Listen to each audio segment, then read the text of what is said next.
What's up guys, Chris here, and welcome back to another Destiny video. This is going to be my first Destiny review after House of Wolves, and we're going to be taking a look at the Red Hand 9, which I finally got last week, and New Monarchy is now selling for just 150 Crucible marks at their vendor. And I'm telling you guys right now, this gun is amazing. We're both going to be reviewing the gun itself because obviously the stats on it have not changed, but we're also going to be previewing some of the amazing perk rolls that you can possibly get on it, and I'm going to be giving you guys some suggestions for what you should go for. And I'm just going to say right now, you can probably just turn it into a mini Hawkmoon, which is going to be insane. Now, getting into the stats of the weapon, it is of the same archetype as the Fatebringer. It has the same rate of fire and the same impact.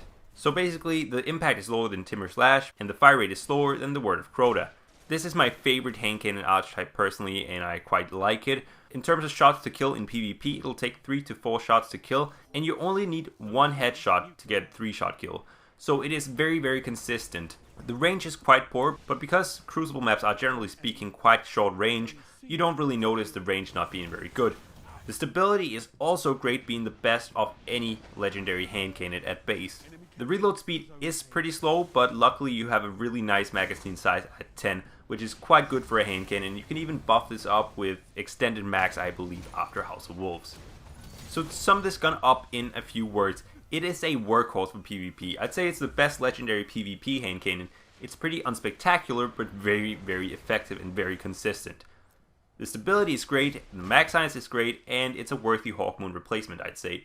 As a matter of fact, I often find myself doing almost as good with this as the Hawkmoon because it doesn't put that much pressure on me to constantly lane those precision hits.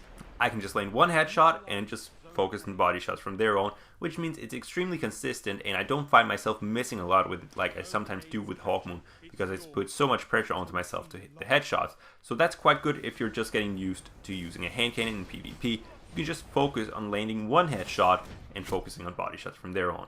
In terms of PvE, it's a very solid hand cannon, but it misses out because of the Fatebringer. The Fatebringer obviously has better perks, it also has arc damage, but with that being said, I really still like to bring my hand cannon into PvP, my Red Hand 9 hand cannon that is, and especially for rock strikes. It's a lot of fun to use, and I like it quite a lot, but Fatebringer is no doubt a better gun. Now, the base perks that you get with this weapon when you buy it from the vendor are Triple Tap, and in the middle tier you get Speed Reload, Lightweight, and Rifle Barrel, and the last perk is Hidden Hand. Now, these perks are pretty mediocre. Triple Tap is a very PvE specific perk, and even if activated in PvP, you don't really notice the effect too much because one more bullet is not going to make a big difference at all. You're usually reloading a lot in PvP, and that one bullet is rarely ever going to save you. Speed Reload is a decent perk and probably the best one in the middle tier. Lightweight is very situational and you don't really notice it in PvP. And Rifle Barrel basically just ruins this gun's biggest strength to improve on a weakness. It takes away stability to add to range, and by doing that you're basically turned it into the Fulcrum from Future War Cult. And the Fulcrum from Future War Cult isn't that great. You want the stability on this gun, that's what makes it so good. Hidden Hand, the last perk which grants better target acquisition, is very interesting. I haven't actually tried it in PvP yet, and it could be really good, and it could also be decent in PvP for players who struggle to get the critical hits a lot. However, the rest of the perks are just not very good, so I'd definitely recommend re-rolling this gun. Now, if you're looking for a PvP version of this gun, you want to be looking for the Sure Shot side first of all.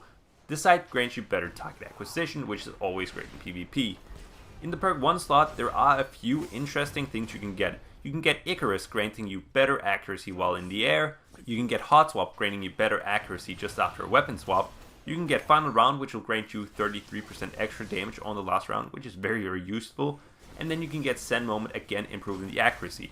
This is basically about whether you want extra damage or extra accuracy. Those are the two biggest strengths of the gun, and you want to try to improve on those. In the middle tier, some of the best perks you can get are Snapshot and Explosive Rounds.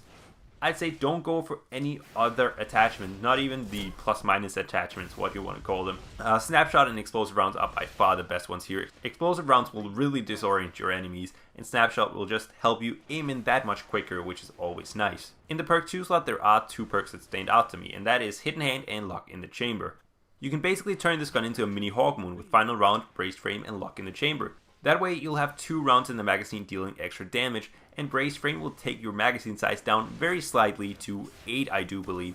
Now that may not sound so good because a smaller magazine size usually isn't a good thing, but with final round and lock in the chamber, it's good because you're going to be proccing those two much more often. Now, if you want a more forgiving setup, you'd go for Icarus, explosive rounds, and hidden hand. Now, this one is all about making sure you land your shots and the enemies don't.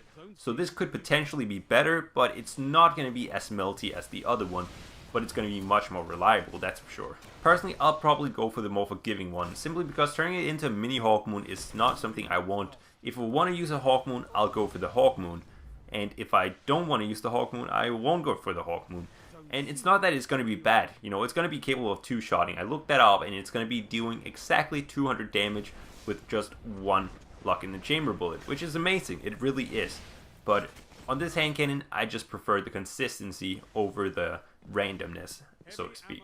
If you want a PVE Red Hand 9, you want to be focusing on maximizing your DPS. In the perk 1 tier, you could get triple tap, you could get final round, or you could even get replenish. This last perk will actually refill your magazine whenever you use a super, and when you think about it, when do you use a super? You use a super when you're in a pinch, and probably you don't have any ammo in your primary, so it could be very good. In the middle tier, you want to go for something like Flared Magwell, Extended Max, Explosive Rounds, or maybe even Reinforced Barrel, but I wouldn't recommend the Reinforced Barrel, to be completely honest. Not that it's going to be bad, but Extended Max and Flared Magwell are just going to be even better. Those two perks will either ensure that you have minimum downtime or more rounds in the chamber, which is always nice. And then in the perk 2 slot, you could go for something like Army of One, which is basically Grenadier on steroids. You could go for Outlaw, again making sure you have the minimum downtime. Lock in the chamber, maximizing DPS, spray and play, again minimizing downtime. And a great PvE role would probably be something like triple tap, extended max, and spray and play. Again, we have this combination of perks that will maximize your DPS, but also a perk that will make sure that when you do have to reload, it'll take very short time. So that's going to be it for the video. I really hope you guys found it helpful and informative. If you did, make sure you leave a like, and feel free to subscribe as well if you're new. I just passed 1,500 subscribers, so thank you guys so much. I really appreciate all of the support. Anyway, this has been Apex Chris, and I am out. Peace.